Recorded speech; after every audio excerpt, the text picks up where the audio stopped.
J'ai jamais très bien compris les gens, le monde qui m'entoure.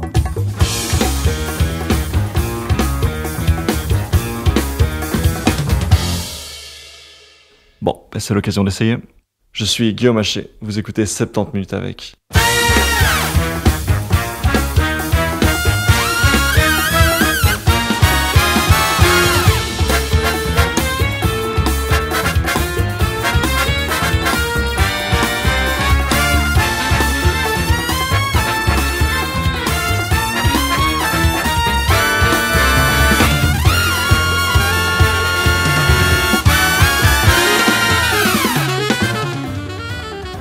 Salut tout le monde et bonne année. J'espère que 2023 vous apportera beaucoup de bonheur et plein de belles rencontres. Moi j'y compte bien, plein de projets cool dans mes escarcelles et un cortège de personnes incroyables à rencontrer. Je sais pas encore lesquelles, mais ça se prépare. Et pour bien commencer l'année, une voix et un visage connus, puisque Myriam revient pour la 3e fois dans 70 minutes avec. Pour rappel, Myriam Leroy est la seule qui a le droit de revenir, et cette fois-ci, c'est pour parler de son nouveau roman, des thèmes qu'elle y aborde, du travail de préparation qui a entouré ce roman, et évidemment du prisme féministe dont elle se sert pour raconter l'histoire de son héroïne, Marina Sharroff. On raconte tout ça. Le roman s'appelle Le mystère de la femme sans tête. C'est parti.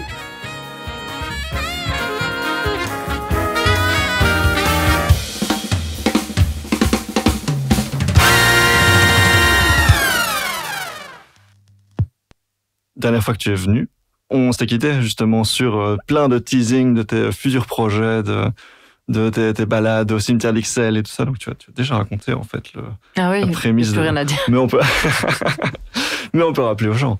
Salut Myriam. Salut. Donc on se voit parce que tu sors un nouveau roman, Le mystère de la femme sans tête. Et donc comme je viens de l'énoncer rapidement, ça t'est venu parce que tu t'es promené au cimetière d'Ixelles avec Amel. Et que tu es tombé sur une pierre tombale très mystérieuse. Avec Amélie. Amélie. C'est presque la même chose, mais il y a juste 2 lettres qui changent et puis c'est pas la même personne. C'est pas la même personne, ok. J'ai tout mélangé. Et là, tu veux que je te raconte la suite, c'est ça? Oui. Dis-moi tout ce que tu vas me dire. Ça s'est passé quand? C'était en plein Covid, du coup? Oui, c'était au début du 2e confinement, enfin en tout cas en plein dans le 2e confinement. Et à cette époque, on n'avait pas le droit de se voir les uns chez les autres. Les cafés, les bars étaient fermés. Et quand on se baladait dans la rue, qui était l'endroit où généralement on se retrouvait, il y a eu une mode de la promenade entre amis. Je sais pas si toi t'y as cédé, ou un petit peu. Puis ça s'est vite rentré dans l'ordre. Mais voilà, donc c'était... je voulais me promener avec une amie et je voulais me promener sans masque parce que on avait envie de discuter à bâton rompu. Et comme la police patrouillait vachement dans les rues à l'époque, et ben je me suis dit, tiens, si on allait au cimetière d'Ixelles, la police n'ira quand même pas verbaliser les gens au cimetière. Et en effet, les polices ne rentrent pas au cimetière. Donc c'est un conseil que je vous donne si jamais vous avez envie d'enfreindre les règles du Covid, des prochains confinements qui risquent de se reproduire. T'aimes pas, tu me regardes en me jugeant. Non, je te regarde avec attention. Et voilà, après quelques secondes, on a eu le regard attiré par le carré des martyrs de la Seconde Guerre mondiale.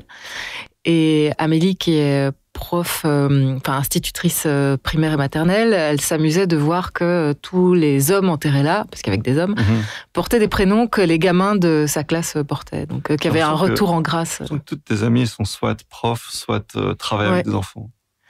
Prof, ouais, je viens de... Okay. Ouais, c'est vrai. D'ailleurs, j'écris une série sur l'enseignement. J'exploite mes amis profs et je les trais. Je trais leur histoire. Tu en tires profit. Je m'abreuve à leur mamelle. Oui, bien sûr.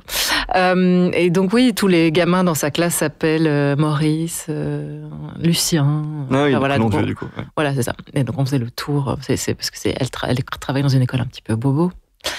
Et dans cet océan d'hommes, tous fusillés, il y avait une femme, Marina, et un motif de la mort différent de celui de ses coreligionnaires, puisque sous son nom, il était indiqué décapité.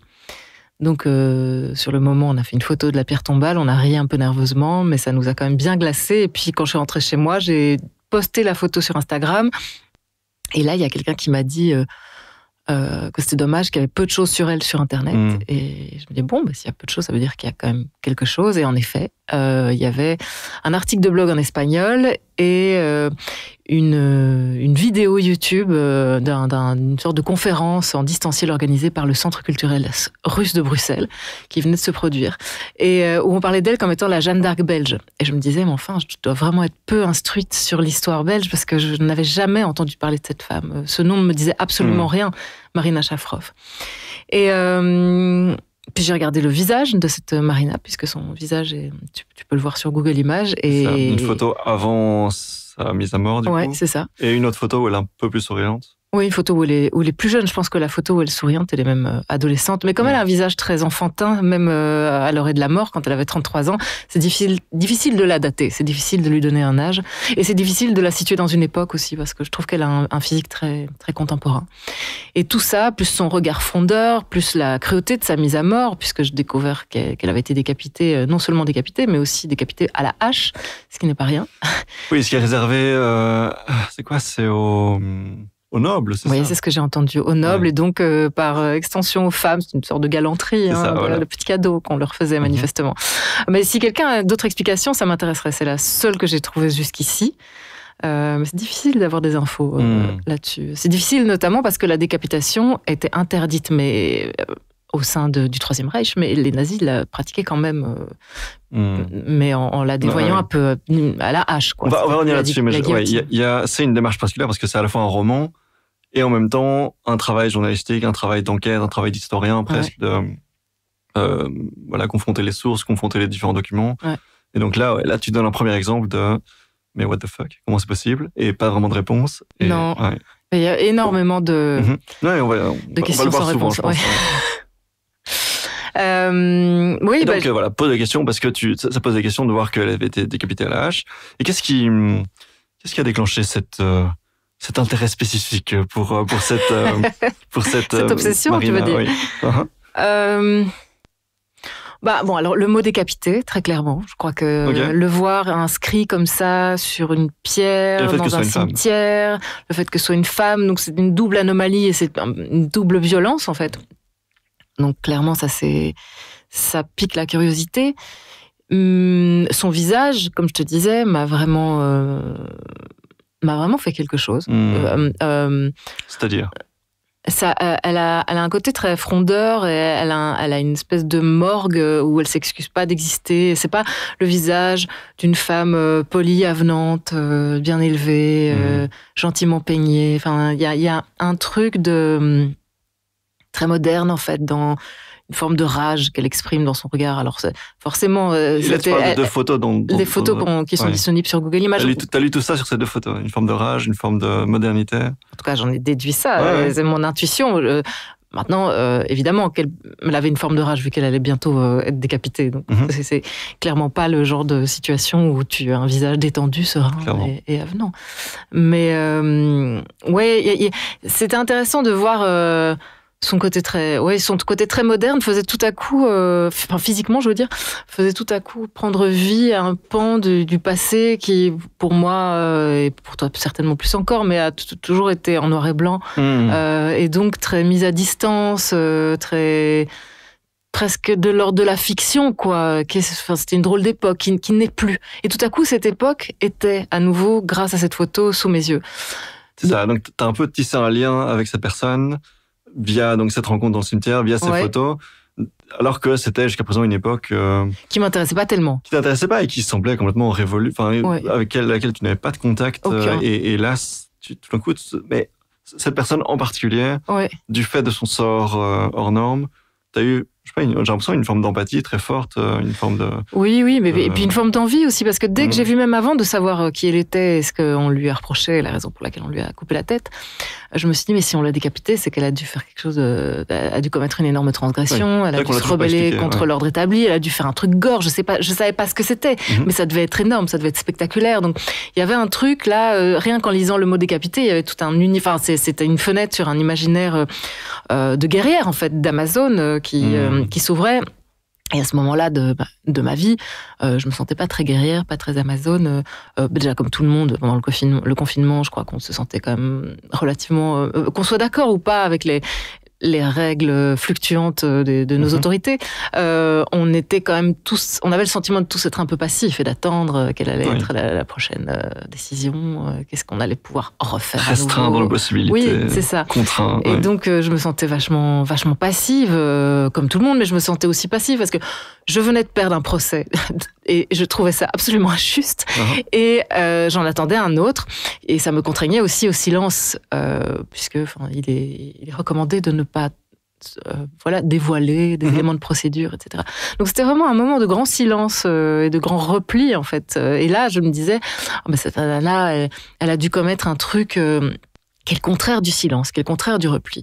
Donc oui, c'est sans doute ça qui a enclenché le mécanisme qui a fait qu'à un moment donné, je n'ai plus fait que penser à elle et à travailler sur elle. Ouais, et on verra dans la suite de l'histoire, mais pas mal de coïncidences, pas mal de rencontres qui se produisent exactement au bon moment. Et donc là, ça semblait répondre chez toi à une frustration, une rancœur par rapport à ta situation, par rapport aux hommes qui étaient sur ton chemin. Et tu as vu, donc on n'a toujours pas dit, donc cette personne qui a Marina qui a donc poignardé, ou qui aurait poignardé, qui a été accusée de poignarder. En tout cas, qui a endossé la responsabilité d'un attentat au couteau contre un officier, un fonctionnaire allemand, port de Namur à Bruxelles. Donc on dit qu'elle est sortie de chez elle un jour de décembre 1941 avec un couteau à la main, et puis qu'elle a remonté la chaussée d'Ixelles et qu'elle est arrivée porte de Namur, là où il y avait le mess, la cantine des nazis. Elle en a poignardé un et elle s'est enfuie en courant, puis elle a pris un tram pour rentrer chez elle, pour faire cette courte distance. Et dès le lendemain, la presse faisait écho de cet attentat et publiait des avis des Allemands disant que si le coupable ne se rendait pas, 60 otages allaient être fusillés. Et donc l'occupant, oui, c'est beaucoup. Ouais. Alors qu'en plus il y avait la loi Nachten, je ne sais plus comment on dit en allemand, mais c'est nuit et brouillard en français. C'est un décret qui en fait donnait le prix à payer si on décidait de commettre un attentat. C'est-à-dire que si tu tuais un nazi, alors on fusillait 5 personnes. Si tu blessais un nazi, une seule. Mais là, tout à coup, ça devenait 60 personnes. Donc c'est vraiment très bizarre. C'était pas conforme au règlement qui est entré en vigueur pile le jour de l'attentat. En fait. La différence, c'est peut-être que là, l'auteur ou l'autrice de l'attentat était inconnu, et donc il y avait peut-être plus de pression parce qu'on voulait forcer le... Oui, bien sûr. Je pense qu'il y a énormément de propagande et de communication là derrière. D'ailleurs, est-ce que ces 60 otages ont vraiment existé ? Je n'en suis même pas sûre. Je les ai beaucoup cherchés et personne, pendant 2 ans, j'ai vu lancer des appels à témoins un peu partout. Je n'en suis même pas sûre. Personne ne s'est manifesté. Enfin, soit. Et donc Marina, ça c'est vrai et c'est sûr. Une semaine après l'attentat, elle s'est rendue aux Allemands en disant voilà, c'est moi que vous cherchez, et tant qu'à faire, j'endosse la responsabilité de tous les attentats qui ont été commis un peu partout dans le monde. Voilà, vous pouvez tout mettre sur ma tronche. Et puis elle a été jugée et puis déportée en Allemagne, et puis en janvier 1942, elle a eu la tête coupée, donc à la hache. Voilà, ça c'est la version officielle. Il y a d'autres versions. Enfin, il y a la version soviétique, puisque Marina Shafrov était d'origine russe, donc les soviétiques pendant longtemps ont été assez fiers de cet attentat, et ils estiment, ils présentaient Marina comme étant une authentique bolchevique, une rouge sang, la Jeanne d'Arc, voilà, c'est ça. Alors que elle était pas, elle était russe blanche, Marina. Ça veut dire que par opposition aux Russes rouges, ça veut dire qu'elle venait elle était d'ascendance noble, tsariste, et a priori dans cette communauté-là, on ne se rebellait pas vraiment contre l'occupant sur certains points, en tout cas pour certains, on était plutôt alignés. Voilà, en fait, Marina, c'est une anomalie de A à Z, et c'est une anomalie assez grandiose qu'on a oubliée, et c'est le projet de mon roman, c'est plus que de reconstituer ce qui s'est réellement produit et qui était réellement cette femme, c'est de savoir pourquoi elle a été oubliée. Contextualiser cette anomalie de... Ouais, c'est ça. Comment c'est possible, quoi. Ouais. L'autre, donc on va se pencher là-dessus juste après, mais l'autre truc qui est savoureux quand on les livre, c'est évidemment quand on est bruxellois, quand on est XLois, et qu'on voit les adresses chaussée d'Ixelles, l'avenue Louise et compagnie et tout ça, c'est très bluffant de se sentir, et puis le début de ton histoire, Cimetière d'Ixelles, sentir que tout ça prend pied vraiment. Pour nous, c'est en bas de chez nous, quoi. Ouais. Mais oui, c'est des quartiers qu'en plus, même si on n'y vit pas, alors en l'occurrence, bon, on y vit, mais tout le monde connaît la porte de Namur, parce que tout le monde y passe en voiture, ou un jour était faire une course là-bas, a dû faire réparer un ordinateur, j'en sais rien, mais c'est un quartier commerçant, c'est un quartier dédié, c'est ça, au capitalisme triomphant.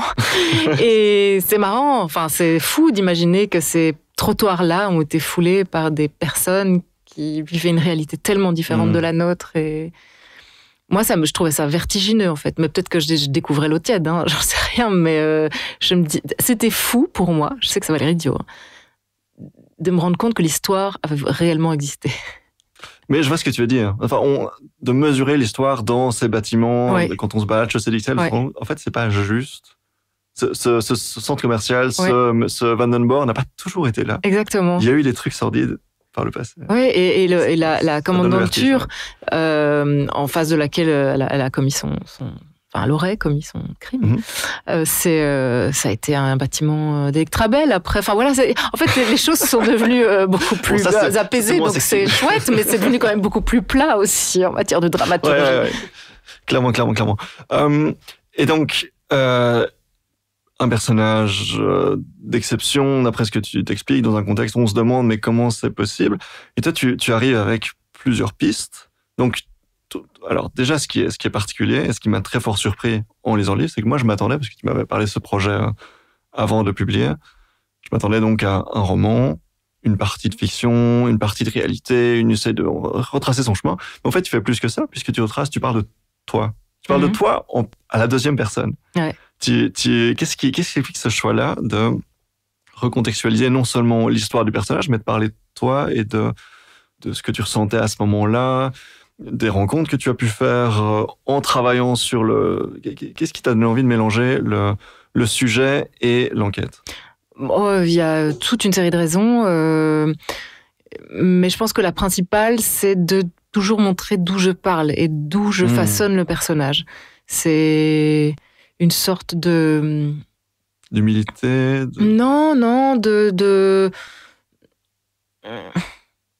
Je montre pas juste la peinture, je montre l'angle de la peinture, le comment j'ai mis le chevalet, enfin les coulisses de la création du personnage. Puisque comme c'est un personnage à propos duquel j'ai dû inventer beaucoup, pas les faits, pas les citations, pas les articles de journaux, pas les lettres, tout ça c'est réel, mais j'ai dû inventer quand même... la psychologie. Enfin, je l'ai déduite, sa psychologie, des lettres que j'avais lues et des articles de journaux que j'avais lus, qui la citaient aussi, qui citaient certains de ses emportements, notamment au tribunal, mais... ces déplacements dans la ville, en fait, pour examiner la naissance de cet ouragan, parce que à un moment donné, je me suis dit que le livre pouvait peut-être s'appeler Naissance d'un ouragan, parce que je crois que c'est ça, que c'est un livre sur une tempête, quoi. Et puis Geoffrey Comcast, t'as susurré un titre beaucoup plus vendeur. Le mystère de la fin de sans tête, oui, c'est ça, beaucoup plus concret. Parce que j'avais proposé Naissance des ouragans à mon éditrice et elle a dit ah bon, bof, bon voilà. Alors que j'étais sûre que c'était un titre de génie. Enfin voilà, d'où naît une révolte. Ben ça, moi je sais vous expliquer que la mienne, mais je pense que tout est extrapolable et je pense qu'il y a des liens à faire entre les humains d'aujourd'hui et les humains d'autrefois, et puis les femmes d'aujourd'hui et les femmes d'autrefois, et la manière dont on entre en résistance et en rébellion aujourd'hui et autrefois. Et je pense que qui veux-tu que j'intègre d'autres dans le dispositif que moi, puisque je mets sous les yeux. Je mets sous les yeux. Ah oui, tout à fait. Ça n'est pas très français, mais manifestement ça l'est.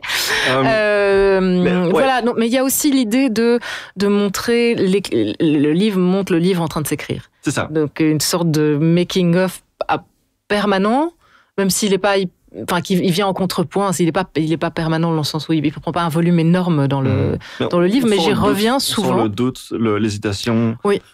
J'aimerais bien écrire ça, mais je suis pas sûr, et telle personne m'a dit ceci, et donc j'hésite un peu, mais je recommande de le voir comme ça. Oui, de dire aussi, ce n'est que moi, ce sont mes biais. C'est pour ça que je dis humilité. J'écris de quelque part. Ah, oui.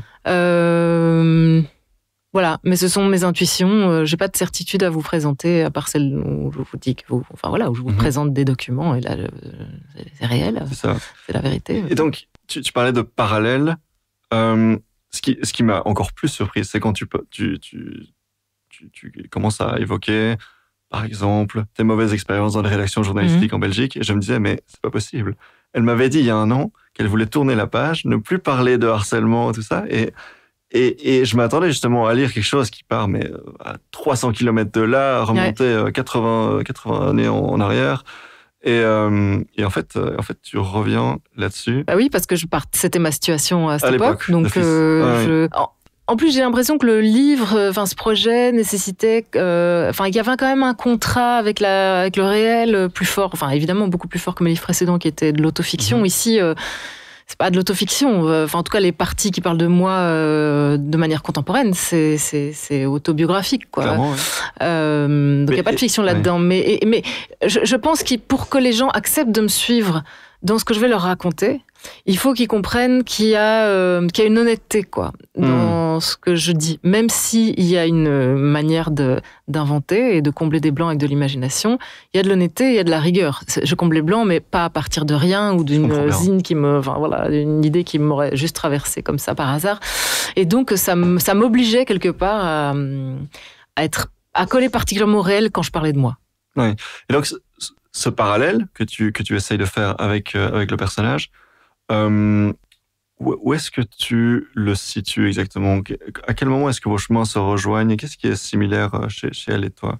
Parce que moi, j'ai vu des trucs, mais je suis pas certain que c'était assumé, désiré. Donc, je suis curieux d'avoir ta réponse. Mais en fait, je pense que ce que j'ai essayé de faire, c'était de montrer que c'était pas juste elle et moi, la relation, que on était toutes en relation. D'accord, oui. Et que il y a une phrase qui dit dans le bouquin que le seul point commun que je vois entre les femmes, c'est qu'on est traitées comme des femmes. Et ça, j'en suis sûre. Je suis sûre que ce point commun entre nous existe. Maintenant, pour le reste, non. Là où il y a un dialogue, en fait, entre elle et moi. Je superpose nos silhouettes, mais je ne les confonds pas. Je n'ai pas le même vécu qu'elle. Par exemple, elle était extrêmement pieuse. Moi, c'est vraiment pas du tout. C'était une mère de famille. Moi, pas du tout. Elle avait des préoccupations qui n'étaient pas du tout les miennes. Mais en tout cas, je pense que sur les questions de petites frustrations ordinaires, quotidiennes, là, je pense qu'on a certainement des vécus, elle et moi, mais tout le monde, toutes les femmes du monde qui se parlent. Mais donc, je rejoins tout à fait, je comprends tout à fait ce que tu expliques sur le fait d'être perçue, considérée, abordée comme femme et tout ce que ça peut rejoindre comme expérience. Mais plus précisément, le profil que tu dépeins dans le livre, c'est profil idéaliste, romantique un peu aussi, quelqu'un de très émotive, qui peut avoir une crise de rage quand elle voit son mari faire des trucs qui lui plaisent pas, des pleurs très douces avec les animaux. T'expliques à un moment donné qu'elle elle sauve les guêpes qui se noient dans son verre, quelque chose comme ça. Très très amoureuse, qui reste pas dans le rôle qu'on lui assigne d'épouse très qui s'occupe du ménage et tout ça. Tu vois où je veux en venir? Non, pas du tout. Je vois que tu fais un regard, comme si tu voulais que je saisisse la balle au vent, mais je vois pas où est la balle. En fait, non, mais c'est clairement, c'est très certainement moi qui ai des billets partout. Mais quand on parle de gens qui aiment beaucoup les animaux, qui restent pas à leur place, qui sont très émotifs, tu vois où je veux en venir? Ah, nos amis les autistes. Je l'ai vu comme ça en lisant. Mais c'est peut-être juste moi qui ai un énorme biais. Mais alors, clairement, ce personnage est bâti à partir de moi. Tu vois, c'est pour ça que j'ai parlé de parallèle. Donc, évidemment. Mais c'est ça aussi que je montre, comment mes expériences nourrissent la création des personnages. Je bâtis Yuri, donc le mari de Marina, mais je le dis dans le livre, je consacre un chapitre à ça pour montrer quelle est mon inspiration. Alors, je m'inspire bien sûr des choses lues, vécues, entendues, mais ça doit être nourri d'autres choses aussi. Le personnage doit commencer à vivre dans ta tête, sinon tu sais pas le décrire. Et Marina, forcément, je vais Flaubert disait Madame Bovary, c'est moi. Et étant le Flaubert de Limlet, je plaisante évidemment, la team non, mais voilà, Marina Shafroff, c'est moi, mais c'est pas dans le sens où je suis moi aussi une Amazone, couteau, point. Mais c'est moi parce que je la sors de moi. D'où voudriez-vous que je la sorte d'autres? Et ceux qui disent non, moi, mes livres, c'est vraiment de la pure imagination, ou alors c'est du pur factuel. Les deux, c'est complètement faux. C'est un mélange des deux, quoi. Donc, à partir de cette logique-là, tous tes personnages femmes sont un peu autistes, du coup. Quand je décide de mettre. Et pourquoi est-ce que tu as décidé ici? Parce que, alors, je crois que quand. Donc, ce dont on est sûr, c'est qu'un jour, elle s'est présentée aux nazis en disant c'est moi la terroriste, mettez-moi en prison, tuez-moi, voilà, j'endosse la responsabilité. Pour faire ça, enfin, c'est très déraisonnable, à tout point de vue. On sort des règles implicites, on sort de ce qui est la norme sociale, de ce qui est l'ordre, tout ça, on fait un truc... Oui, on sort déjà de ce qui est attendu des mères, c'est-à-dire qu'elles n'abandonnent pas leurs enfants. On sort de ce qui est attendu aussi de la résistance. Bon, la résistance n'existait pas encore vraiment à l'époque, mais ça commençait les gens commençaient un peu à grenouiller, à se parler, à se mettre en réseau. Mais bon, c'était pas encore très très organisé. Mais s'il y avait un truc qu'on savait, c'est qu'on ne se rendait pas, parce que si on se rendait, qu'on soit coupable ou non, on risquait de balancer son réseau, on risquait de balancer les autres, on risquait de dire n'importe quoi. Enfin, on mettait d'autres gens en danger, quoi. Donc voilà, elle s'est rendue, et elle s'est rendue sans retour en arrière possible. Moi, je l'ai vu, je l'ai lu dans la presse et dans ce qu'on a raconté d'elle, ce que l'aumônier qui l'a suivi jusque sur l'échafaud, pas vraiment un échafaud, mais l'estrade où elle a été mise à mort, disait qu'elle était satisfaite, que la décision était prise, qu'elle était ferme, qu'elle était satisfaite d'aller à la mort, en fait, et qu'elle ne voulait pas d'une grâce. Et il y a un truc très entier, me semble-t-il, très idéaliste, très déraisonnable et très transgressif. Transgressif, ouais. Et ouais, alors clairement, je vois très bien ce que tu veux dire en disant que ce sont peut-être des traits autistiques et peut-être les miens. Que j'ai Moi, je vois ce que tu as voulu dire. Voilà. Ouais. Voilà. Je sais pas si les gens le verront, mais c'est du moment que tu vois, moi, ça me va. All right. Et donc, un autre aspect que tu présentes pour expliquer cette différence, c'est aussi sa tante, qui elle aussi est très différente.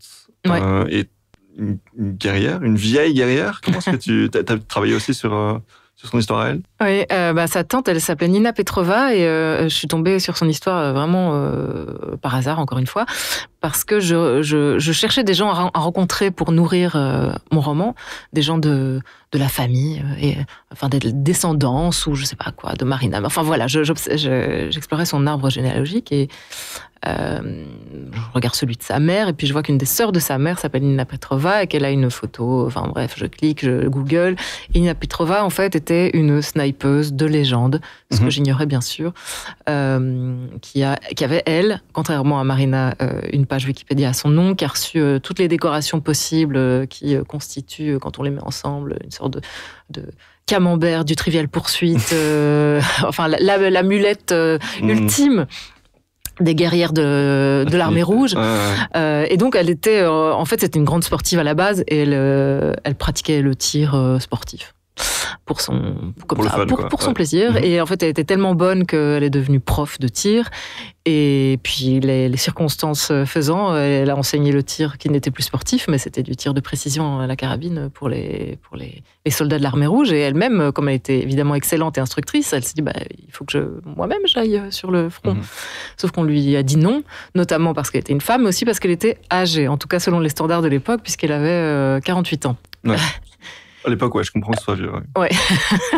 Et puis à un moment donné, on a eu besoin de tous les index disponibles sur les gâchettes, et on l'a autorisée à prendre part à la guerre. Et donc voilà, elle a tué plus de 120 nazis.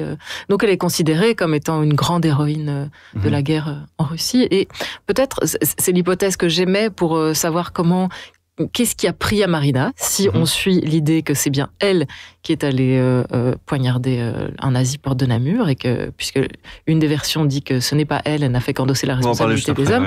Voilà. Qu'est-ce qui a pu bien, quelle mouche a bien pu la piquer? Je me dis que cette mouche, elle peut, je sais pas, se déposer dans l'histoire d'abord de Nina Petrova, parce que c'était un sacré rôle modèle, quoi. C'était une histoire proche de Marina qui montrait que les femmes pouvaient avoir aussi accès à la violence et à l'effort de guerre. Donc, je me dis que c'est peut-être pas étranger à son engagement. Et tu expliques, parce qu'on l'a pas dit, mais donc tu as sorti également en parallèle de ce livre un podcast chez à la RTBF, chez Typique, où tu parles un peu des coulisses, de ton travail de recherche qui a entouré le travail d'écriture de ce roman. Et une des choses qu'elle explique, je crois, dans le dernier épisode, c'est que ce genre d'histoire de snipeuses russes qui dégomment des nazis dans la rue sont souvent récupérées par les fachos, en fait. Oui, et puis pas uniquement les fachos, quoi, les gens qui... espèce de... petit droitard mollasson, quoi. Ok, au sens large, ouais. Non, parce que la figure de la snipeuse, elle est souvent convoquée pour montrer à quel point nos féministes aujourd'hui seraient des ouin-ouin, qui se plaignent pour un rien, alors que, rappelez-vous, jadis, les femmes, elles appuyaient sur la gâchette, et c'est souvent utilisé, cette figure, pour nier qu'il y a un besoin de réguler peut-être ce qui se passe dans l'espace public, ou de contraindre, ou de sanctionner des comportements d'agression ou de harcèlement de rue, etc. Enfin voilà, elle ressort toujours, la snipeuse russe, comme étant, elle au moins, elle se plaignait pas, elle faisait... Des mecs qui contraignent et qui expliquent très fortement quelle est la place et quel est le comportement que les femmes doivent avoir, et puis en même temps expliquent que, mais elles n'ont qu'à être des snipeuses russes. Exactement. Voilà. Et donc, c'est vraiment un red flag énorme, quand on voit quelqu'un glorifier les snipeuses russes sur les réseaux. Dire que, a priori, c'est un gros con. Mais donc, tu sors plusieurs éléments. Donc, un profil psychologique que tu ressens en lisant les lettres, en regardant son comportement au tribunal, et ainsi de suite. Un passif héréditaire, familial de cette tante. Oui, hérédité symbolique, puisque je pense que c'est plus... Enfin voilà, un rôle modèle qui la précède et qui précelle assez peu de femmes belges, puisqu'il n'y a pas vraiment de choses. Un rôle modèle familial, c'est ça que je voulais dire. Et quoi d'autre? Quels sont les autres éléments qui font que qui permettent d'expliquer le fait que c'est quelqu'un qui sort des rangs? Alors là, dans le bouquin, je dépeins une série de petites humiliations qui sont de nature à mettre le feu aux poudres. Situation familiale aussi.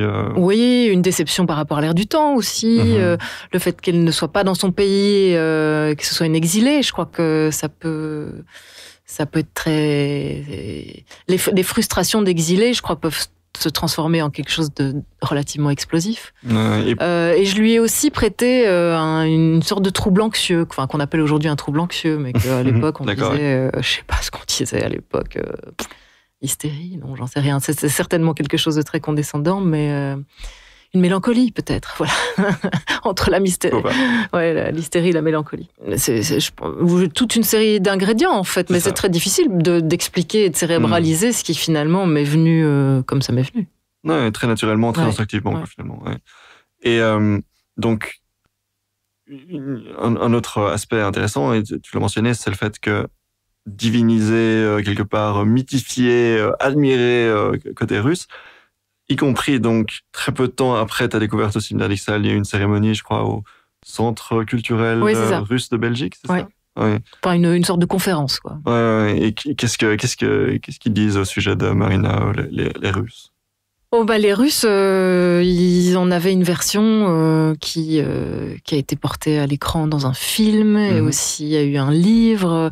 Apparemment, les Russes voudraient refaire un film aujourd'hui, de nos jours. Je ne sais pas quel parti pris ils auraient là-dessus, mais oui, leur vision, c'était que c'était une grande héroïne soviétique, vraiment un padawan de Staline, et un pur animal politique, en fait. Patriotique. Oui, c'est ça. Vraiment une femme déjà presque statufiée dans le marbre de son vivant. C'est ça que disaient les Russes. Mais évidemment, moi, j'y crois pas du tout. Et pourquoi est-ce que tu n'y crois pas? Parce que je crois pas. Je crois qu'on a des raisons très pratiques et très personnelles de s'engager, et que un pur animal politique de naissance, je n'en connais pas en fait.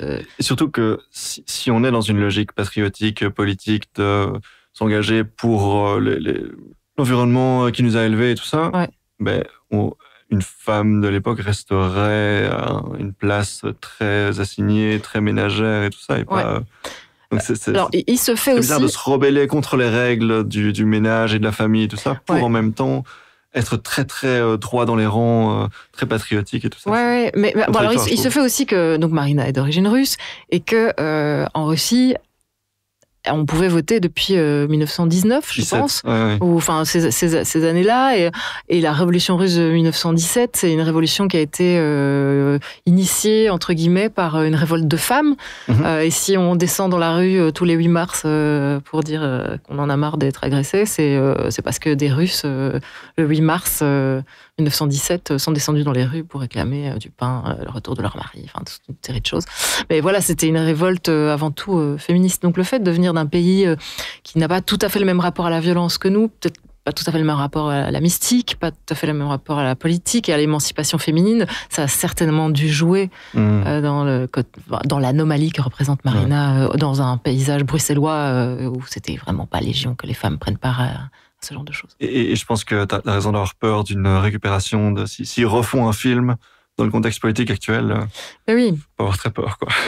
Ben oui, quand on voit que Poutine essaye de raviver la nostalgie jamais vraiment enfuie de l'armée rouge, de ses héros, de espèce de guerriers purs et animés par uniquement l'amour de la patrie. Enfin voilà, oui, j'espère que ça ne se reproduira pas comme ça. Lors de cette célébration, même, je sais pas comment on peut appeler ça, mais cette cérémonie, cet événement au centre culturel russe en Belgique, il y avait aussi, donc, si j'ai bien compris, son fils, le fils de Marina qui a pris la parole. J'ai oublié son prénom. Vadim. Vadim, ouais, c'est ça. Et lui, justement, pas trop fan de la déification de sa maman. Et tu l'as rencontré. Oui. Oui, je l'ai rencontré plusieurs fois. Il est, c'est assez ambivalent parce qu'il ressent beaucoup quand même d'affection pour cette femme. C'est très étrange évidemment de voir un homme âgé de 83-84 ans parler d'une mère. Il avait 3 ans et demi quand sa mère est morte. Enfin, il y a quelque chose de...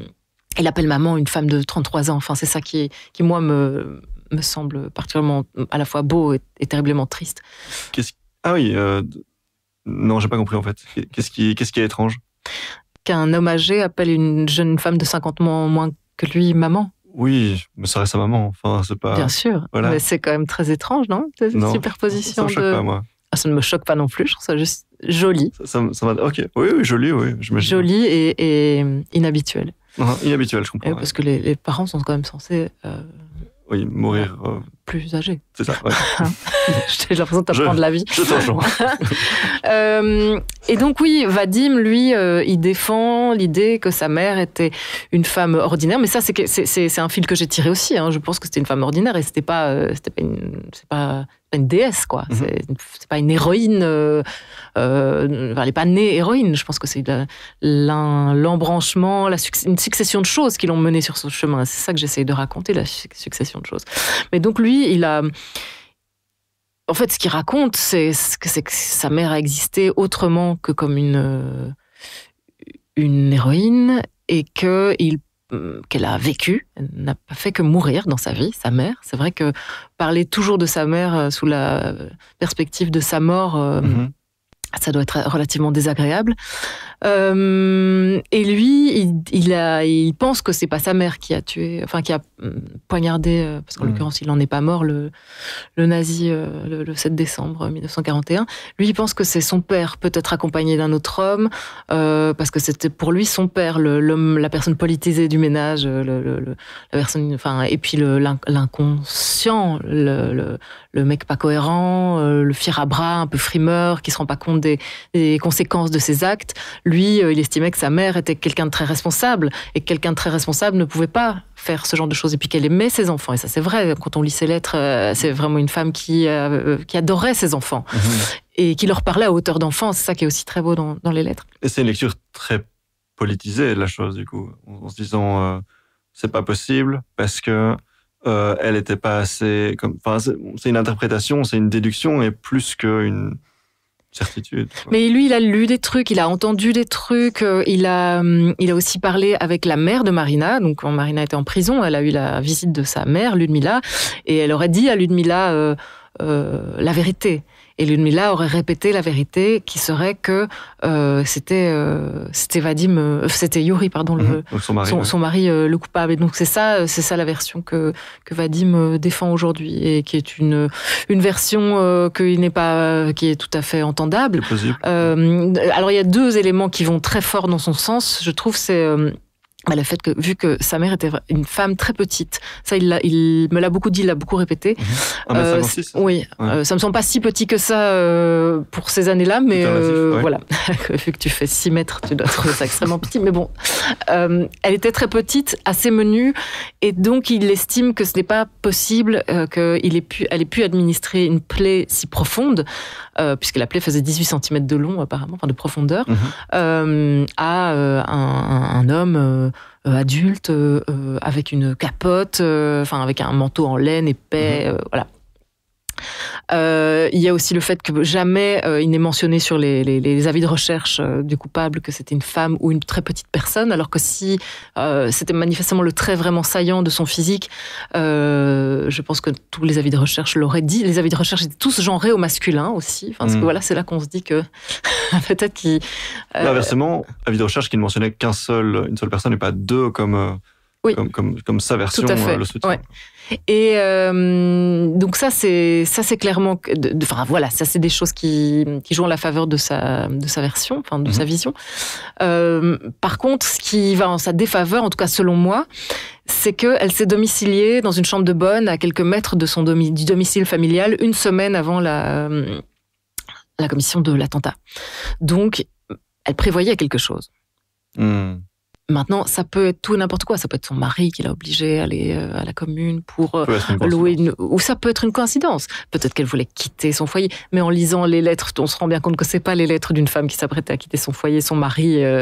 Donc, il y avait une entourloupe. Il y avait quelque chose qui, voilà. J'ai vu les papiers de la commune disant changement de domicile. Marina Shafrov va habiter maintenant au 3 rue Kans. À Ixelles, et petite soupente à quelques pas de là où elle habitait avec toute sa famille. Donc ça, pour moi, c'est vraiment l'élément le plus en défaveur de la théorie de ce n'était pas elle derrière le couteau. Voilà. Et en tout cas, le portrait qu'on lit dans ton livre et même dans la bouche de Vadim, du coup, c'est que son père était plutôt... il vivait la vie avec légèreté. Il le décrit comme un lâche. Ouais. Et du coup, c'est pas hyper compatible avec l'idée d'aller assassiner un officier nazi, je trouve. Oui, si, je pense que ça peut. Okay. Ça peut prendre des décisions inconséquentes parce qu'on ne s'attend pas à devoir en assumer les conséquences. Ça peut. Je trouve que c'est pas impossible. Okay. Et qu'est-ce qui a fait que donc, face à ces différentes hypothèses probables, tu es resté pas tout à fait dans la version russe, pas non plus dans la version du fils, mais dans une version un peu entre les deux, entre guillemets, où elle, d'après toi, tu estimes qu'elle est probablement l'autrice de cet attentat, mais qu'elle n'est pas hyper politisée. Enfin, qu'est-ce qui a fait que tu as choisi cette voie-là et pas celle du fils? C'est vraiment très difficile à dire. Je pense que j'ai fait la somme de ce qu'on m'a dit, la somme de ce que j'ai lu, et que le personnage a choisi son propre chemin, en fait. Et que la voie médiane, c'est celle qui s'est imposée, mais j'ai peut-être totalement tort. Et j'en sais rien. En fait, les seuls éléments de preuve dont on aurait pu disposer, c'est les minutes de son procès. Sauf qu'on les a pas, puisque quand les Allemands ont quitté Bruxelles, ils ont incendié le palais de justice et que voilà, il y a plus de... C'était fini. Enfin, tout ça a été réduit en cendres. Et donc, on n'a que des versions, on n'a que du déclaratif. Et qu'est-ce qu'on fait avec ça? On fait des intuitions, quoi. Donc, moi, mon intuition, c'est celle que je bâtis dans le livre et c'est celle que je décide de présenter à la fin du livre. Mais en même temps, je change parfois d'avis. Ouais. Je suis pas sûre, mais quelque part, c'est un livre qui... Enfin, on s'en fout un peu, je trouve, de savoir est-ce que c'est elle qui a commis le premier attentat ou bien est-ce qu'elle n'a fait que se rendre. Disons que c'est pas central à partir du moment où, comme tu dis, tu traites le sujet avec humilité en présentant le fait que t'es pas hyper sûr non plus de ta version, quoi. Tu présentes le fait que tout est en question. Oui, et puis le but est aussi de montrer que l'histoire, c'est une notion un peu à géométrie variable, quoi, et comme la vérité aussi. Et il y a la citation que je mets en exergue sur la première page du livre, c'est un internaute qui, sur Instagram, avait essayé de m'expliquer les théories de Walter Benjamin et m'avait dit un truc du style l'histoire est une fiction qui cherche à expliquer le présent et en fonction du présent, le passé change. C'est ça. Et c'est ça, en fait, c'est tout le projet du livre. Enfin, il y a quelques citations dans le livre qui rappellent un peu le projet. Donc, il y a ça. En fonction du présent, le passé change. C'est pour montrer un peu ce que c'est l'histoire, en fait. Un point de vue situé, quand on s'y confronte, ouais. Et puis, il y a aussi une citation de Valérie Solanas qui dit « Rien dans cette société ne concerne les femmes ». Et être femme aujourd'hui, je ne sais plus exactement ce qu'elle dit, mais dans cette société, c'est au mieux y mourir d'ennui. Alors, dans le livre, je ne mets pas la fin de la citation, mais donc elle propose de mettre à sac l'ordre établi, de couper des bits et surtout de bien rigoler. Mais comme le bien rigoler me semblait assez peu raccord avec la vie de Marina, j'ai retiré j'ai retiré le truc où elle nous invitait à vraiment se taper sur la cuisse. Mais tout ça, pour moi, ça résume ce que je veux faire, quoi. Ce que j'ai voulu faire. Mais justement, cette notion de, en fonction du présent, le passé change, c'est ça qui m'a fatigué avec la version donc du fils notamment, et aussi le fait que ça m'a beaucoup amusé ça. Quand tu l'as rencontré, il t'a demandé est-ce que vous êtes féministe? Oui. Pourquoi il t'a demandé ça à ton avis? Je sais pas. Ouais. Je sais pas. Il a soupiré quand t'as répondu. Oui. Non, je sais pas. Peut-être qu'il n'avait pas envie que je traite cette histoire en faisant de sa mère une héroïne féministe. Une Jeanne d'Arc. Oui, c'est ça. Mais en fait, j'ai pas fait de sa mère une héroïne. Enfin, j'ai quelque part ses actes, c'est une profession. Enfin, c'est une manière d'affirmation de soi qui quelque part raconte une histoire féministe. Son histoire raconte quelque chose de féministe. Oui. Mais elle, j'en sais rien. Et probablement que c'était, je sais pas, que féministe à l'époque, je suis même pas sûre que le mot existait vraiment, et à mon avis, il devait être plus ou moins synonyme de lépreuse. Enfin, et alors parce que donc le film soviétique qui est sorti sur Marina la montre, elle, vraiment entrée en clandestinité, et d'ailleurs elle met un gros bonnet et un gros pull mal tricoté, ce qui est vraiment le signe de l'entrée en clandestinité dans les films de cette époque-là.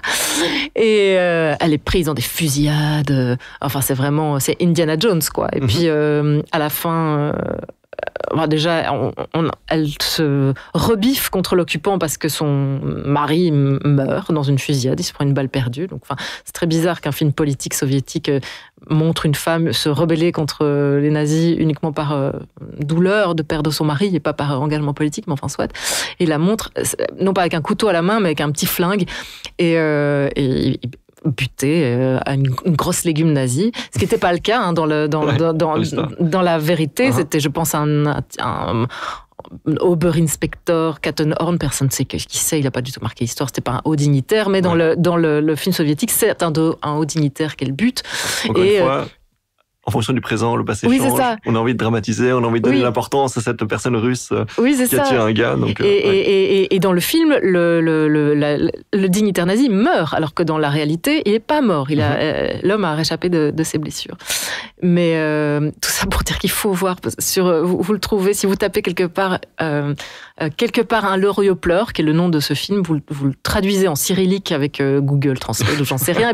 Et puis vous tapez vidéo dans votre onglet Google et vous allez tomber sur ce film. Vous n'allez rien comprendre si vous ne parlez pas russe, mais c'est vraiment très marrant, quoi, parce que on dirait un téléfilm érotique. Il y a des scènes de douche où ils font elle et son mari du frotti-frotta sur la douche, et puis sous la douche, et puis la manière dont meurt le nazi qu'elle tue avec son petit fusil, c'est un milliard de fois encore plus marrant en plus que Marion Cotillard qui meurt dans Batman, quoi. Je veux dire, c'est vraiment la mort la plus nulle de l'histoire du cinéma. Donc voilà, je vous invite à aller voir ça, c'est assez spectaculaire. Magnifique. Mais donc voilà, tout ça pour dire que j'en avais parlé à Vadim de ce film et il le connaissait, mais alors lui, ça l'a fait rire. Il a éclaté de rire quand je lui ai parlé. Oui, quand je lui ai parlé parce que pour lui, ça c'est vraiment c'est du grand guignol, c'est pas la vérité. Et je crois qu'il a vraiment raison. C'est du grand guignol. Ouais. Et donc, puisqu'on parle de la famille, de la descendance de Marina, je crois savoir que tu étais contacté hier ou avant-hier par l'arrière-petite-fille de Marina. Qu'est-ce que tu as pu échanger avec elle? 2 arrière-petites-filles de Marina. Et aussi un petit-fils d'un frère de Marina qui m'a contacté. Okay. Voilà. Et donc, ils n'ont pas encore lu le livre. Il y en a une qui a commencé le podcast et qui dit que ça lui plaît plutôt. Okay. Et en tout cas, les petites filles à qui j'ai vraiment un petit peu plus parlé semblent être extrêmement fières du devenir d'une femme pareille. Et je comprends. Je trouve ça vraiment classe, moi aussi. Et elles avaient l'air heureuses que à l'occasion du livre, ça ravive son souvenir et que ça porte son histoire à la connaissance d'un plus grand nombre. Donc, c'est vraiment super chouette. Bon, espérons qu'elles gardent cet avis une fois qu'elles auront lu le livre. Ah non, tu crois pas? Qu'elles risquent de changer mais je dis, tu dis qu'elles n'ont pas encore lu le livre. Non, ouais. Voilà, espérons qu'elles gardent cet avis. Oui. Et à propos de lecture du livre, est-ce que tu as un espoir pour... parce que tu as parlé des différents messages que tu voulais faire passer à travers le livre, notamment citation que j'aime beaucoup aussi, en fonction du passé. Ah, mais moi, je veux faire passer aucun message dans ce livre. Je veux juste raconter une histoire qui fait des constats. Non, mais tu dis ça. Mais tu viens d'expliquer que tu t'aimais beaucoup et tu voulais mettre en avant cette notion de, en fonction du présent, le passé change. Ah non, pour moi, c'est un peu comme c'est une sorte de table des matières du livre, c'est tout. Ces phrases-là, elles racontent, elles résument en hyper condensé ce qui vient ensuite. Mais c'est pas, je n'ai pas envie de crier, voilà, c'est ça que je veux dire, parce qu'en fait, moi, je crois que j'avais juste envie de donner une sépulture décente et un peu plus rutilante à une femme que je trouve dommage d'avoir oublié à ce point, et montrer qu'on est tous liés, que l'histoire, c'est pas du passé. Il y a quand même un projet. Il y a un projet, mais il n'y a pas un message. Il n'y a pas un soyez gentil avec les papillons. Il n'y a pas de récupération. Ok, oui. Mais si, bien sûr qu'il y a une récupération, parce que cette histoire, moi, elle est de nature, aussi, c'est sans doute pour ça que je l'ai choisie aussi, elle est de nature à servir mon agenda féministe. Féminazie. Oui, non, je pense que c'est très malvenu féminazie dans ce contexte. Je crois aussi. Ok, mais dis-moi en plus là-dessus. Est-ce que... Mais non, mais évidemment que moi, je vais choisir des histoires qui racontent à quel point on a été cancelé de l'histoire, ou à quel point les choses ne se sont pas passées comme elles auraient dû. Donc oui, cette histoire, elle sert à ça aussi. Mais c'est pas... y a pas de message en particulier, quoi. C'est une sélection, ça m'intéresse pour ça, pour cette raison-là aussi, quoi.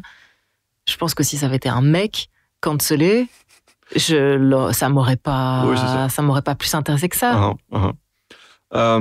Et du coup, ton intérêt spécifique pour la Deuxième Guerre mondiale, maintenant, il est clôturé, ou bien tu vas chercher d'autres résistantes décapitées à explorer, à mettre en avant Bah, alors bon, dans le cadre d'un bouquin, je pense que je vais un peu me renouveler, changer de registre après, parce que sinon, je pense que je vais. Enfin, j'ai pas envie de faire tout le temps la même chose, mais je passe quand même encore un temps considérable dans les archives de la presse à KBR. C'est dingue. Je sais pas si t'es déjà allé faire des tours là-dedans.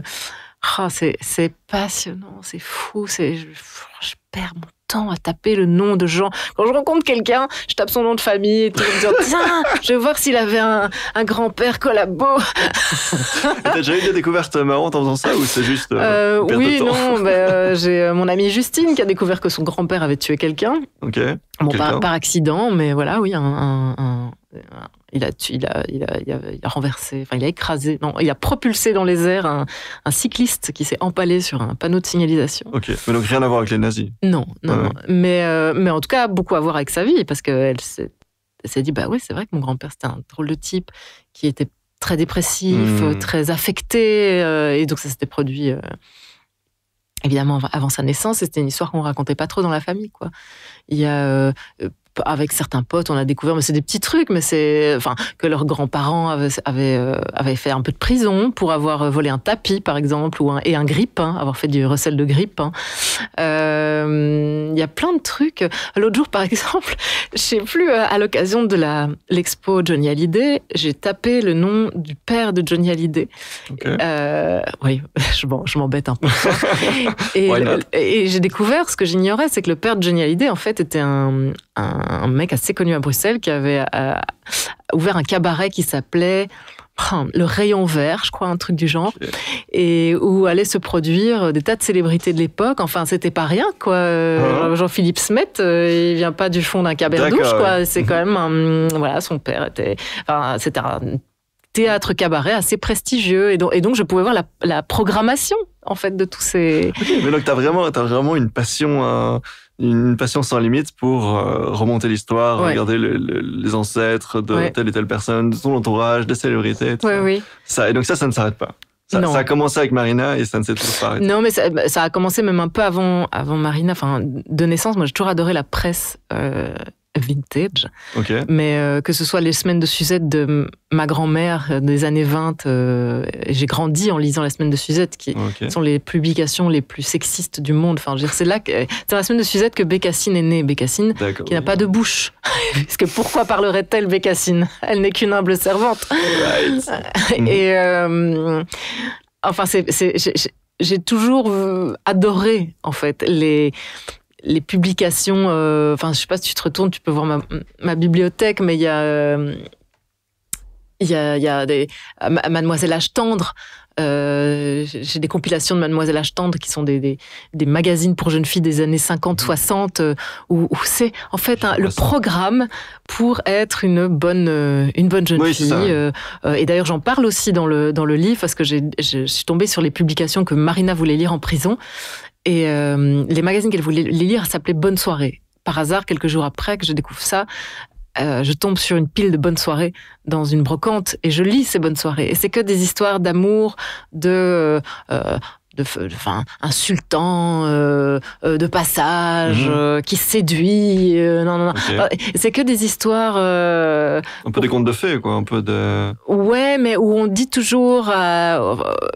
écrites par des hommes, des histoires écrites par des hommes. Évidemment. Des histoires dans un magazine qui a été créé par Dupuis, qui est à l'initiative d'un chanoine catholique. Enfin voilà, donc l'idée était de proposer un cadre quand même relativement étriqué à l'imaginaire féminin. Et ce cadre devait leur imaginaire pouvait s'exercer à l'intérieur de l'espace domestique et l'espace marital, quoi. Mais moi j'ai toujours adoré. Plutôt passif et plutôt. Oui, c'est ça. À qui il arrive des choses, mais qui ne sont pas vraiment agentes de leur histoire, quoi. Oui, exactement. Ouais, okay. Et j'ai toujours collectionné en fait ce genre de publications. J'adore les manuels pour jeunes filles. Ça m'éclate. Ça t'amuse. Oui, ça m'amuse. C'est drôle parce que c'est ridicule, quoi. Oui, bon, peut-être que c'est tellement désuet. Ok. J'adore aussi les vieilles pubs qui nous prennent vraiment pour des quiches et qui disent Madame, bien sûr que vous n'avez pas de mari puisque vos pores sont obstrués. Utilisez donc le savon Luxe grâce auquel les hommes se battront pour vous demander en mariage. Et alors on voit un avant-après mais dessiné. Tu vois, on voit un nez plein de points noirs dessinés et puis à droite oui, mais c'est génial, moi j'adore. Et tous les arguments marketing mais complètement cons qu'on nous sort pour nous vendre n'importe quoi, des gélules de céleri pour guérir du diabète, de l'obésité, des varices et de la mauvaise haleine, enfin... Voilà. Donc tout ça, ça reste un intérêt spécifique quand même très très obsédant. Et donc je continue à creuser le sillon. Que j'ignorais. Ouais, mais pour le plaisir. Ouais, pour le plaisir, ouais. Tu vas pas, a priori, t'as pas un autre projet dans ça va ça. Ah, mais je sais pas, parce qu'en plus, tout à l'heure, je voyais Laurence Bibot qui va bientôt se lancer dans un spectacle issu de playback qu'elle fait sur des vidéos de la Sonuma, donc de la télé hyper vintage, enfin des années 50, 60, 70, 80, parfois 90, mais voilà, elle incarne des femmes, elle refait en fait le lipping de femmes marrantes ou extravagantes ou tournées en ridicule, enfin soit. Et je me disais, mais moi j'aimerais bien aussi faire ça avec des trucs, parce que c'est un peu la même logique, quoi. C'est aussi on nous prend pour des quiches, un peu. Ça amuse Laurence, elle en fait des playbacks, elle en fait un spectacle. Moi, on nous prend pour des quiches, ça m'amuse et je trouve qu'il y a certainement un truc rigolo à faire avec ça. Et je ne ferme pas la porte à l'idée de faire genre une espèce de BD style infographiste ou un truc comme ça. Ça pourrait, oui, ça pourrait. Ouais. Mais en fait, il n'y a même pas besoin. Il n'y a même pas besoin pour être marrant d'intervenir dessus. Oui, on peut juste les choisir et les mettre bout à bout. Mais donc, toujours dans cette logique de ton enquête, remonter l'histoire et tout ça, tu m'avais expliqué il y a un an que tu était tombé par hasard, je crois, sur un journaliste qui m'a dit, alors que j'allais clôturer le texte, en fait, et bientôt l'envoyer à ma maison d'édition, qui m'a dit « Ah oui, on m'a dit que tu travaillais sur Marina Shafroff. Allez, c'est incroyable, tu sais que j'en ai encore parlé hier soir au dîner. » Je dis « Non, je ne savais pas. » Non, mais alors, tu sais, cette histoire. Non, mais c'est parce que ma belle-mère a été mariée avec un homme qui était très ami avec les frères de Marina et une époque avec le mari de Marina. Mais donc, tu sais, la fameuse rumeur. Je dis « Non, je sais pas, quoi. » Mais que Marina était enceinte au moment de mourir. Je dis « Non, jamais entendu parler. » Et donc, j'étais rencontrée cette fameuse dame qui n'avait jamais connu Marina forcément, mais qui avait, voilà, c'est ce mari, son mari qui était beaucoup plus âgé, donc qui avait connu des contemporains de Marina. Enfin, soit. Mais elle ne pouvait pas m'en dire plus, donc c'était peut-être simplement une rumeur, encore une, mais à quoi servait cette rumeur, je ne sais pas. J'ai jamais vraiment bien su comment la décrypter, cette rumeur. Enfin, voilà. Ok. Mais donc ça t'a amené à rencontrer quelqu'un. Tu veux nous en parler? Pourquoi? Parce que c'est super drôle comme histoire. Ah oui. Oui, non, mais c'était une dame, je raconte mais une dame incroyablement séduisante, en fait. D'un certain âge, je dirais une 70aine d'années, mais russe, quoi, avec tout ce que ça peut avoir de très séduisant. Exotique, aristo, oui, c'est ça. Très gracieuse, très drôle, très vive. Et puis, bon, je lui explique mon projet. Elle me sert le thé avec infiniment de grâce. Et je lui dis, elle va absolument me donner des spéculoos que je mange parce qu'elle trouve que je dois me remplumer. Voilà. Et je lui dis non, mais parce qu'en plus à l'époque, j'avais vraiment un régime hyper strict où dès que je mangeais un truc sucré, je faisais une dépression, une crise d'angoisse. Et c'était un peu aussi ce que j'essayais d'exploiter dans le roman, c'est de montrer comment des angoisses intimes, dans ton corps, peuvent aussi donner lieu à des révoltes éventuellement politiques qui ne se seraient peut-être pas exprimées de cette manière-là si tu t'étais pas senti fondamentalement mal. Enfin, soit je parle à cet inconnu de ma nature anxieuse, et elle me dit que c'est le diable qui veut prendre possession de moi. Et que le diable, elle me propose un auto-exorcisme où il suffit de mettre ses doigts en pied de nez et de rire absolument pour faire fuir le diable qui essaye de prendre possession de moi. Mais je peux dire que franchement... un pied de nez, tu peux montrer à la caméra? Alors un pied de nez, c'est ce truc-là, manifestement, qu'on devait faire beaucoup dans les... Ah, nana, elle est amoureuse. est petit, un est gros, un bouton. Enfin, C'est ça, voilà. comme dans Tintin, quoi. Le truc avec Exactement. le Capitaine Haddock, quoi. Voilà, Ouais. tout à fait.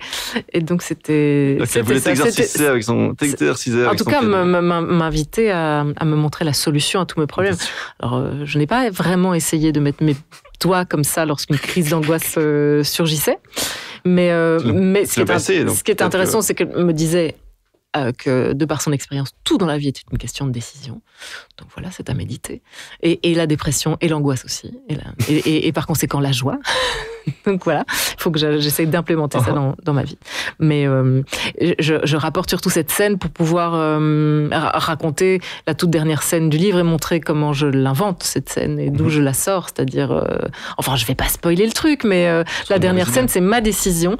Je décide de la manière dont Marina s'est comportée et je raconte comment est-ce qu'elle va poignarder son nazi et cette espèce de pied de nez et de décisions qu'elle prend et de décisions sans recul possible. Magnifique. On pourrait clôturer là-dessus, mais il reste 5 minutes. Ah. Donc on va parler de tes futurs projets. Qu'est-ce que tu as dans ta manche? Qu'est-ce qu'il te... Pas grand-chose. Alors, tu avais un projet de roman pour lequel tu as été financé par la Fédération Oui, Wallonie-Bruxelles. arrête de le rappeler, arrête de le rappeler, parce que je ne pas rendu. Mais je crois comprendre que il est arrivé quelque chose à ton MacBook.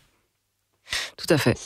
Tout à fait. Donc, il me reste plus beaucoup de choses. Mon MacBook vient de me repéter dans les mains. Donc, demain, je dois aller le reporter à l'Apple Store. Enfin, c'est vraiment de la merde, ces Macs. Des Macs achetés en 2018. C'est vraiment du caca. Mais je vais m'y remettre, clairement, dans cette histoire de femme autiste, confrontée aux exigences de la société et à une grossesse dont elle ne veut pas. Je vais le faire, Guillaume, je te promets. En plus, je dois le faire, puisqu'en effet, j'ai remporté une bourse pour mener ce projet à bien. Donc, je suis obligée, sinon je vais devoir rembourser tout cet argent. Donc oui, il y a ça, mais c'est surtout un projet de série que je suis en train d'écrire en ce moment. Avec Charlotte Bellière. Tout à fait, qui était une de tes invitées. Tout à fait. Qui a mis sa carrière de professeur de français langue étrangère auprès des jeunes primo-arrivants, entre parenthèses, le temps d'écrire avec moi cette série. Mais on peut être débranché à tout moment, hein, si ça se trouve. La prochaine fois qu'on se verra, ce sera débranché, parce que la RTBF et la Fédération Wallonie-Bruxelles qui cofinancent, en tout cas la RTBF qui diffuse, voilà, il y a plein d'étapes. Oui, elle peut changer d'avis en fonction de ce qu'on lui remet. Donc voilà, pour l'instant, je suis là-dessus. Je croise vraiment les doigts pour que ça aille jusqu'au bout, parce que c'est un super projet et donc je suis hyper contente, je suis hyper gaie de travailler là-dessus. C'est une série sur l'école, mais du point de vue des profs. Et j'apprends un nouveau métier. Scénariste et scénariste de série, qui est encore très différent, quoi. J'adore ça, mais c'est très ingrat, c'est très long, c'est très fourmi, c'est très gai. Puis voilà, je pense que c'est vraiment le gros truc que j'ai sur le feu pour l'instant. C'est à peu près tout. Tu viens de sortir un livre, tu viens de sortir un podcast, tu travailles sur une série. Ouais. Je travaille sur un scénario de film aussi. Mais ça, c'est pour moi. Enfin, personne ne me l'a commandé. Mais c'est, voilà, quand j'ai un peu de temps, j'essaye de le poursuivre. Mais c'est pas simple, parce que je me suis lancée dans une histoire de science-fiction avec des voyages temporels. Et comme je n'ai pas beaucoup de culture de la science-fiction, je n'ai pas ni lu ni regardé beaucoup de choses, c'est des mécanismes que je n'ai pas forcément... Je crois avoir fait des grandes trouvailles, en fait. Non, ah ouais? Genre, qu'est-ce que t'as cru inventer, et puis finalement tu t'es rendu compte que... Non, c'était même pas ça, mais c'est parce que moi, j'ai besoin de la faire voyager dans le temps, mon héroïne. Et je me suis dit, quand elle prend un Xanax, elle voyage dans le temps, voilà. C'est nul, tu vois, il faut trouver un dispositif beaucoup plus chouette que ça. Donc je suis en train d'essayer de trouver une manière quand même beaucoup plus sympa et symboliquement intéressante que de la faire voyager dans le temps, tout ça parce qu'elle est un peu groggy par l'absorption du Xanax. All right. Merci beaucoup, Myriam. Avec plaisir. On arrive au bout des 50 minutes et on se retrouve bientôt. Salut. Ciao.